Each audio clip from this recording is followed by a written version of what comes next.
A ver, vamos a desglosar esto, porque hoy tenemos un análisis profundo de un documento que a simple vista podría parecer el rincón más árido del desarrollo de software, Sí, totalmente árido para mucha gente. pero que en realidad contiene una filosofía de diseño fascinante. A menudo la programación y todo el desarrollo de interactividad parece estar oculto detrás de estos muros gigantes de texto técnico, ¿no? Muros impenetrables a veces. Exacto. Sin embargo, hoy vamos a desempacar una pieza fundamental de la historia del desarrollo. Es la documentación heredada, la versión Legacy 5.6 de la API de scripting de Unity. Y fíjate que es un punto de partida excelente para esta inversión. El objetivo de revisar este material no es simplemente recitar qué botones presionar. Claro, no es un tutorial. Exactamente, no es un tutorial paso a paso. La misión es entender cómo está estructurada esta herramienta, por qué su diseño es vital para quienes desarrollan interacciones complejas, y descubrir detalles muy sorprendentes sobre la libertad creativa que el texto legal realmente ofrece. Es que, al analizar una versión heredada, se obtiene una perspectiva clarísima de las bases sobre las que se construyen los motores modernos. Totalmente de acuerdo. Y lo que resulta inmediatamente destacable al revisar el documento es cómo establece sus propios límites desde el principio. Ajá. Desde el primer párrafo, la fuente deja muy claro que este texto no está diseñado para enseñar a programar desde cero. No, para nada. Se asume que quien lee ya está familiarizado con la teoría básica y la práctica del scripting, o sea, la programación de secuencias de comandos. Y toda esa carga teórica se delega a otra sección completamente distinta. Al manual general. Exacto, al manual general separando la teoría de la referencia técnica. Esa separación arquitectónica entre el por qué y el qué es crucial en el diseño de documentación técnica. Es como separar la escuela del taller de trabajo. Me encanta esa analogía. Al requerir que se entienda primero la teoría a través del manual, el texto optimiza drásticamente la curva de aprendizaje. No se pierde tiempo explicando los fundamentos de la programación orientada a objetos en cada página de la API. Quienes construyen mundos virtuales necesitan una referencia rápida. Un mapa preciso. Un mapa preciso de las herramientas disponibles, no un libro de texto sobre la gramática del código. Esto permite que la API de scripting sea puramente funcional y súper directa. Y a ver, esa decisión de diseño plantea una pregunta sobre cómo se organiza entonces todo ese conocimiento puramente técnico. Sí, es el gran reto. Si se omite la teoría, lo que queda es un inventario masivo de herramientas. El documento describe que esta referencia está organizada de acuerdo con las clases disponibles para los scripts. Ajá, las famosas clases. Cada una de estas clases se detalla exhaustivamente junto con sus métodos, sus propiedades y cualquier otra información técnica relevante para su uso inmediato. Es como organizar un taller donde tienes el cajón de los martillos, el cajón de los destornilladores. Y sabes exactamente qué propiedades tiene cada herramienta. Y al observar cómo se presentan esas clases, métodos y propiedades, se nota un esfuerzo deliberado por mantener una estructura predecible. Que es clave, ¿no? Fundamental. En el desarrollo de software, la predictibilidad te salva la vida. Si alguien busca cómo manipular un objeto físico en el entorno virtual, sabe que la clase correspondiente tendrá sus propiedades de masa o gravedad listadas exactamente de la misma manera que una clase dedicada a la interfaz de usuario lista sus colores o sus dimensiones. Es un ecosistema estandarizado que reduce muchísimo la carga cognitiva. Totalmente, te quita peso mental. Aunque mirándolo un poco desde la perspectiva de la usabilidad, tener miles de clases estandarizadas sigue presentando un problema enorme de escala. Claro, la cantidad es abrumadora. Un inventario masivo puede convertirse rápidamente en un caos total sin un sistema de navegación robusto. Sí, si no encuentras lo que buscas, no sirve de nada. Y es ahí donde el texto introduce el concepto de los namespaces, o espacios de nombres, agrupando los elementos de la API. Y lo que me parece un detalle de interfaz muy bien pensado es que esta categorización se puede seleccionar directamente desde la barra lateral izquierda del sitio. Fíjate que la elección de usar la barra lateral izquierda para la selección de espacios de nombres no es accidental. Obedece a convenciones de lectura y jerarquía de información muy arraigadas en el diseño de interfaces. Leemos de izquierda a derecha. Exacto. Pero más allá de la ubicación visual, el uso de namespaces es lo que evita colisiones en el código. Agrupa todo lógicamente. Permite agrupar funcionalidades bajo un mismo paraguas.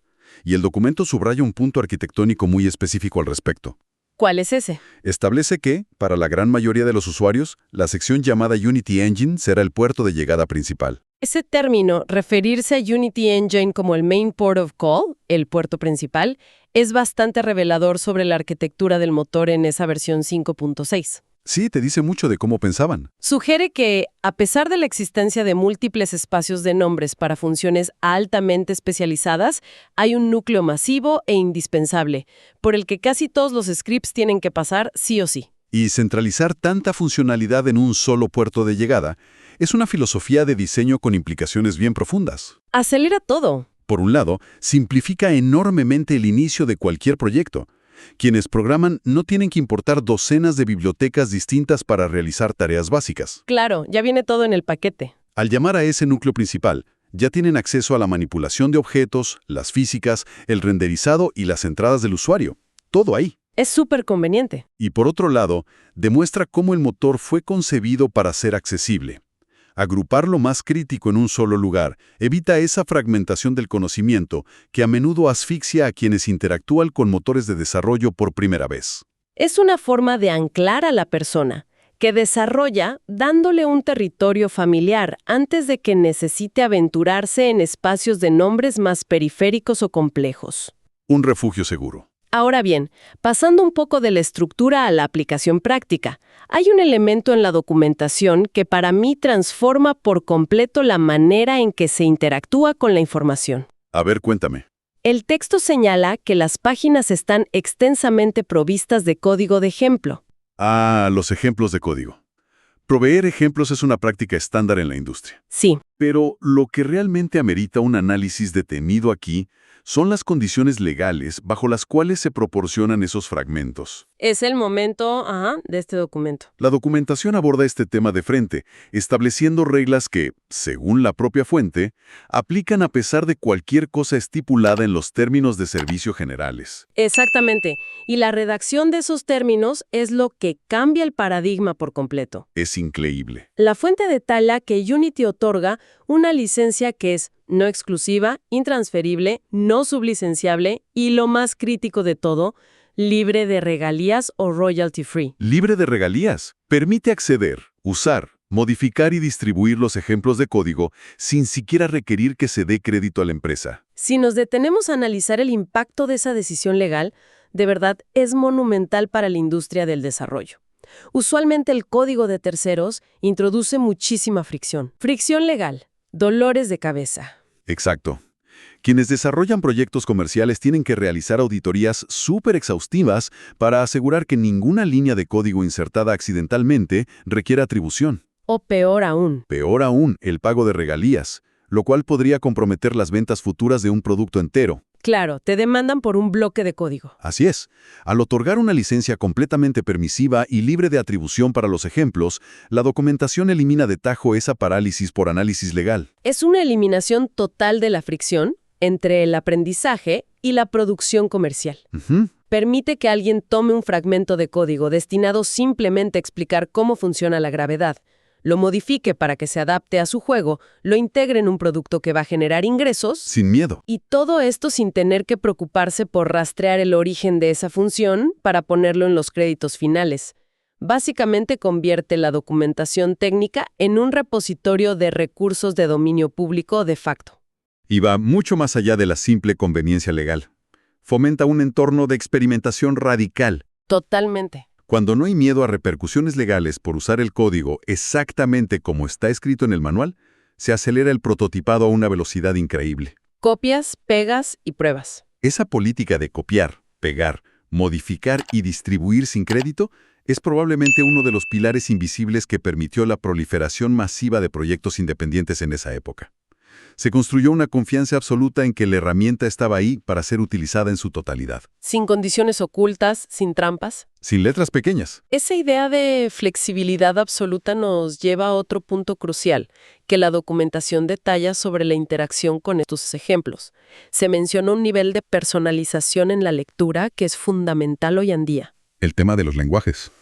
Sí, los ejemplos de código pueden visualizarse en C# o en JavaScript, que la fuente referencia simplemente como JS. JS, ajá. El texto indica que existe un menú en la parte superior de cada página para hacer esta selección, y al elegir un lenguaje preferido, toda la página y todos los fragmentos se adaptan inmediatamente a esa elección. Y esa funcionalidad de alternancia de lenguaje revela algo muy sofisticado sobre la arquitectura subyacente de la API en la versión 5.6.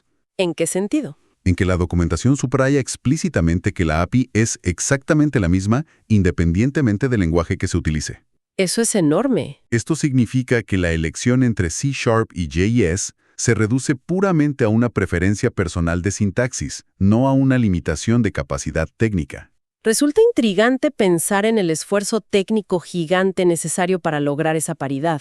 Debe haber sido una pesadilla de programación. Me imagino. Asegurar que la funcionalidad subyacente responda de manera idéntica, ya sea que se invoque desde C# o desde JS, significa que el motor en sí actúa como un traductor universal perfecto para esas lógicas. Literalmente un traductor universal. Evita la creación de comunidades de desarrollo de primera y segunda clase basadas en el lenguaje que prefieren utilizar. De hecho, abstraer toda esa complejidad del motor detrás de interfaces de lenguaje intercambiables es el verdadero triunfo de una API bien diseñada. Totalmente. Quienes prefieren la estructura fuertemente tipada de C# y quienes se inclinan por la flexibilidad histórica de JS en ese entorno, pueden lograr exactamente los mismos resultados de rendimiento y funcionalidad. Mismos resultados, diferente camino. Exacto. La documentación actúa casi como una piedra roseta moderna, traduciendo los mismos conceptos fundamentales sin alterar el significado ni la potencia de la herramienta subyacente. Todo esto dibuja un panorama de un ecosistema de desarrollo sumamente robusto y, como decíamos, muy permisivo. Muy abierto. Pero bueno, para mantener una visión objetiva de esta inmersión es necesario abordar el aspecto inevitable del desarrollo de software. Los famosos bugs. Los fallos.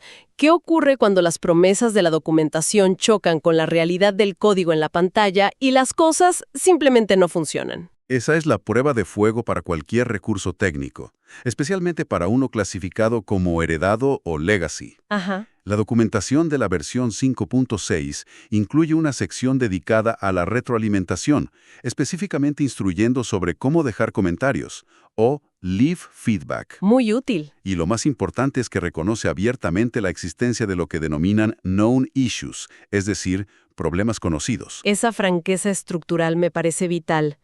Incluir una advertencia sobre problemas conocidos directamente en la documentación técnica cambia por completo la psicología de la resolución de problemas. Quita mucha frustración. En lugar de que quien desarrolla pase horas y horas asumiendo que el error está en su propia lógica, el texto valida la posibilidad de que la falla resida en el motor mismo. Cambia el paradigma de depuración sin duda. Y la fuerte no se queda solo en el reconocimiento del error. Proporciona un flujo de trabajo claro para la mitigación. Te dice a dónde ir. Detalla la instrucción de verificar y consultar el rastreador de problemas, proporcionando la dirección exacta, issuetracker.unity3d.com. issuetracker.unity3d.com. Ese mismo. Enlazar un issue tracker externo y mantenerlo como punto de referencia activo demuestra que el desarrollo es concebido como un proceso vivo y continuo. Y el hecho de que esto siga siendo relevante al analizar una documentación legacy habla de un compromiso a largo plazo, con la estabilidad. Un compromiso real. Incluso cuando una versión deja de ser la principal, los sistemas construidos sobre ella necesitan mantenimiento, y el rastreador de problemas proporciona esa red de seguridad empírica, documentando todas esas anomalías que podrían afectar proyectos a largo plazo. Efectivamente. Si unificamos todos estos elementos que hemos analizado, vemos que la documentación técnica, cuando está diseñada con esta profundidad, trasciende su función de simple manual de instrucciones. Se vuelve otra cosa. Se convierte en un entorno de trabajo per se. La versión 5.6 de la API de Scripting demuestra un entendimiento profundo de las necesidades de desarrollo. Hay estructuración lógica, licencias permisivas, paridad de lenguajes y un reconocimiento transparente de los fallos técnicos. Pues, para recapitular un poco los hallazgos principales de este análisis profundo, hemos visto cómo este documento exige un conocimiento previo, separando magistralmente la teoría del manual de la aplicación práctica de la API. Separación vital. Observamos cómo la información se organiza meticulosamente a través de clases, métodos y esos cruciales espacios de nombres, con Unity Engine actuando como el puerto principal indiscutible. Además, desglosamos la libertad operativa sin precedentes que otorga su código de ejemplo. Uf, sí. Libre de regalías y sin necesidad de atribución, permitiendo una integración comercial sin fricciones legales de ningún tipo. Comprendimos la brillanteza arquitectónica de mantener una API idéntica independientemente de si se consulta en C# o JS. Esa piedra roseta que mencionabas. Y finalmente analizamos el valor pragmático de integrar un rastreador de problemas como issuetracker.unity3d.com para gestionar las expectativas sobre los errores conocidos. Para quienes interactúan constantemente con sistemas técnicos complejos, la lección aquí trasciende esta herramienta específica. Va mucho más allá de Unity. Comprender la intención detrás de la estructura de una documentación, saber navegar por sus jerarquías de espacios de nombres y aprovechar sus licencias permisivas son las verdaderas habilidades necesarias para no sucumbir ante la abrumadora cantidad de información técnica moderna. La documentación debe verse como un mapa estratégico, no como un obstáculo burocrático que hay que saltarse. Quien entiende cómo está catalogada la información y cuáles son las verdaderas reglas de uso del código proporcionado, posee una ventaja inmensa en la velocidad y eficiencia de su desarrollo. Completamente. Es la diferencia entre memorizar herramientas a lo ciego y entender el ecosistema en el que operan. Y para concluir nuestra inmersión de hoy, queda una reflexión profunda flotando sobre la naturaleza de la creación de software. A ver, te escucho. Si un documento técnico heredado, como este de la versión 5.6, facilitaba copiar, modificar y distribuir fragmentos funcionales de código comercialmente sin dejar ningún rastro de atribución, Ajá. ¿cómo altera eso la percepción de la propiedad original en el desarrollo contemporáneo? Es una gran pregunta. Resulta fascinante considerar hasta qué punto el software altamente complejo que opera en la actualidad está ensamblado de manera invisible sobre miles de estos pequeños bloques fundacionales de código heredado, compartidos libremente en los manuales de otra época. Bloques invisibles que sostienen todo. Exactamente. Es una perspectiva muy interesante para que nuestra audiencia la analice más a fondo por su cuenta. Hasta la próxima inmersión.